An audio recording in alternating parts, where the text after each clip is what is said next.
So ito yung isang kwarto na inasimbulan ng ating tropa. So itong kwarto na ito mga kaporman, nasa 19 square meters. At ito, may CR din dyan. At ayan, yung tinakpan na yan, lababo po yan. So mayroon ng finish na loft bed doon sa kabila. So tingnan natin mga kaporman. So, dito yun din yung isang tropa natin na naglalagay ng adhesive at saka Redifix dito sa ating tiles. Ito kasi yung ginagawa natin bago natin isalang doon sa installation. So nilalagyan natin yan.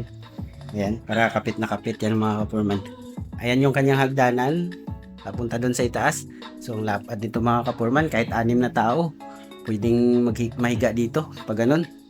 Kahit 8 pa, pang grupo talaga ito mga kaporman. Kasi medyo malapad din ito mga kaporman. Nasa 9 inches itong steps natin. Palampas natin dito, lagyan natin ito ng kahoy. Hindi pa natin ma-appreciate yan. Nilagyan kasi natin ng buhangin kasi nauna kasi itong tiles bago itong loft bed na to.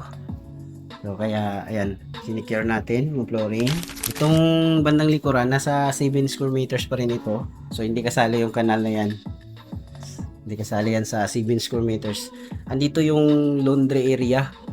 So ayan, mapapansin nyo may saksakan dyan para sa ating washing machine. At ayan naman yung kanyang faucet para sa washing machine din yan. So diretsong bagsak na yan dito mga kaperman. FD Construction Services.